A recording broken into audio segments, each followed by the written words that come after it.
Welcome back, my bears, to a new video. Today we're doing a technique tutorial. As the world is slowly going back to normal, many of us are kind of waiting for the opportunity to go back into the gym. For today's video, I think it would be good to remember some techniques and cues before we go back to our sort of meathead lifestyle. Today's video is going to be about the bench press, and this is kind of tailored towards more of the beginner, sort of novice lifters out there who are trying to get back in shape after quarantine season. I'm going to do the best I can to make this as simple as possible for you all and try to explain the bench press in the best layman's terms that I can. We're going to be covering the bench press in 3 sections. Section number 1 is going to be the setup. Section number 2 will be the unrack, and section 3 will be the press. Keep in mind, this is a very simplified version of explaining the bench press, so bear with me as I do my best here. So section 1, or the setup, we're going to be focusing on 3 contact points, but before we do that, obviously you want to lay on the bench so that the barbell is directly over your eyes. I find that this is the most comfortable position for me whenever I am setting up for the bench press. It's kind of difficult if the barbell is too far ahead of you, so ergo the barbell is on top of your head, for example, as you'll have to use a lot more lat engagement to pull that bar over to the starting press position. So in general, it's good to make sure that the barbell is right directly over your eyes. Second is you're going to want to set your grip. Now, typically, people will say that you want to grip the barbell at 1.5 times your biacromial distance, or in other words, it's just outside your shoulder width. The grip width can vary depending on what's comfortable for you.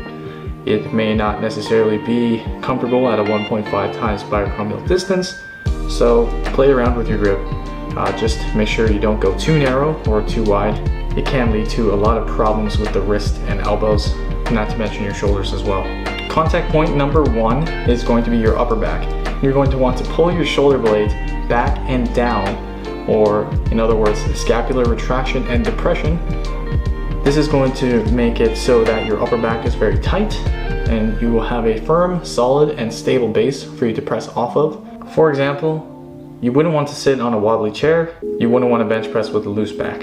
Contact point number 2 is your glutes, and you want to make sure that your glutes are making contact with the bench throughout the entire range of motion. And contact point 2 being the glutes means that you will want to have a somewhat of an arch in your lower back.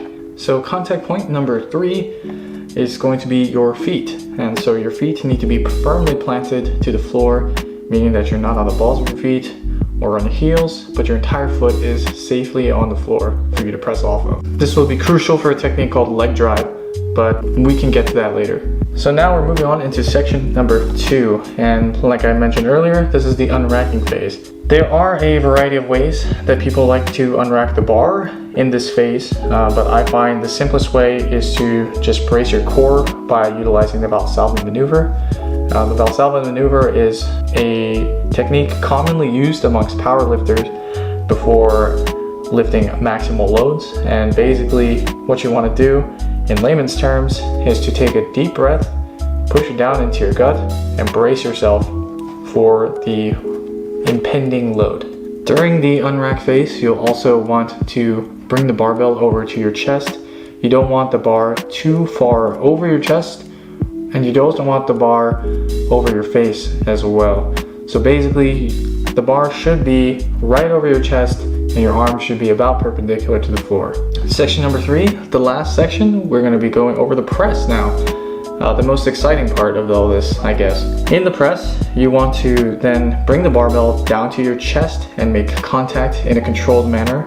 Note that you do not want to just allow gravity to bring the barbell down. Rather, you want to control the speed at which the bar comes down to your chest. Also, for sets that you're going for multiple reps, make sure you make contact in the same spot. And that spot can vary depending on who you are and the techniques that you use. Once you've made contact with your chest, simultaneously push your feet firmly into the ground. This is that leg drive that I was talking about. Squeeze your glutes in order to gain some stability in your glutes and in your lower body. And press the bar back up to the starting position. Be careful not to over-flare your elbows during the press. Don't have your elbows too tight either. Try to make it sort of neutral. A little bit of elbow flare in the bench press is actually not a bad thing, but you don't want excessive elbow flaring, which is your elbows kind of coming out a lot more. Once you've completed your desired rep range, re-rack the bar, and you're done. So this video is very simplified. These are some of the techniques that I utilize when I do bench press. I hope some of you out there, maybe beginners, found this helpful. And if you want me to make a more detailed explanation, or you want me to sort of find scientific articles and use that to sort of explain and kind of back up the things that I say, please let me know in the comment section down below. If there are any other videos that you want me to make that are fitness related, be them supplement reviews like this one, please feel free to let me know in the comment section down below as well. Well, thanks for watching, everyone. Hope you all stay safe out there. Wear your mask and get your protein. See you in the next video. Peace.